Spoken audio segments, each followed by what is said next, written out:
Hello guys, welcome back to my channel. আমি এসে আজকে অনেক দিন পর তোমাদের কাছে একটা ছোট্ট মিনি ব্লগ নিয়ে চলে এলাম।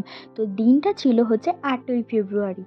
তো সেই দিন আমাদের নাচের স্কুলে আমরা একসাথে নাচ করি সঙ্গীতাদির মেয়ে নৈত্রীর অন্নপ্রাশনে আমাদের অনেকজনকে ইনভাইট করেছিল।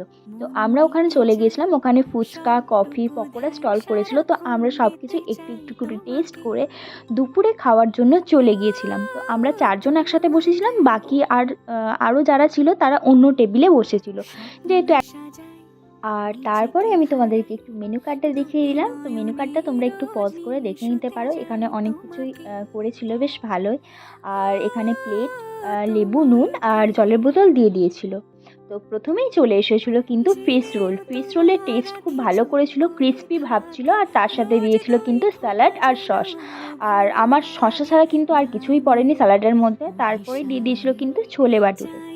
তো ছোলে বাটুরের সাথে দিয়েছিল তারপরে হচ্ছে চানা মশলা। ছোলে বাটুরের সাথে চানা মশলাটা খেতে বেশ ভালোই লাগছিল, কারণ চানা মশলাটা বেশ একটু ঝাল ঝাল করেছিল। আর আমার ঝাল ঝাল খাবার খেতে একটু বেশি ভালো লাগে। আর আমি ওখানে অতসিদিকে বলেছিলাম যে আমি ভিডিও করছি। অতসিদি ভেবেছিল হয়তো আমি হয়তো ফটো তুলছি, সেই জন্য পোজ দিয়েছিল স্টিল। তারপর যখন বুঝতে পারলো, তারপর আমাকে বললো, দে আমি তোর ক্যামেরাটাও ধরে দিচ্ছি। তো আমার ক্যামেরাটা ধরে দিয়েছিল আর আমি একটু পোজ দিলাম ওখানে সাথীও। তারপরে এসেছিল কিন্তু ভেজ ফ্রাইড রাইসটা খেতে খুব ভালো লাগছিলো, কারণ জিনিসটা বেশ ঝরঝরে করেছিল আর মিষ্টি মিষ্টি করেছিল। আর তার সাথে দিয়েছিল কিন্তু চিকেন কষা। আমার চিকেন কষার সাথে ফ্রাইড রাইসের কম্বিনেশনটা কিন্তু বরাবরই খুব পছন্দের।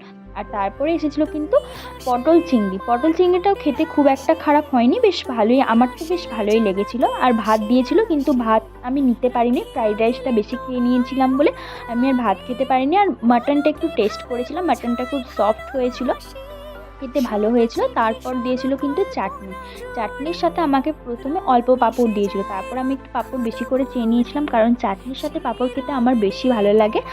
আর চাটনির সাথে পাঁপড়টা খেয়ে আমি বসে ওয়েট করছিলাম। আর তারপরেই দেখলাম যে এলো পায়েসটা জাস্ট অসাধারণ করেছিল, পুরো একদম মাখন টাইপের ক্ষীরের মতো পুরো পায়েসটা হয়েছিল, খেতে খুব সুন্দর হয়েছিল।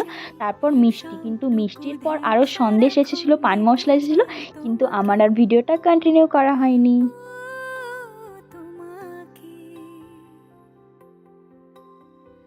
স্বপ্ন সাজাই নিজেকে হারাই।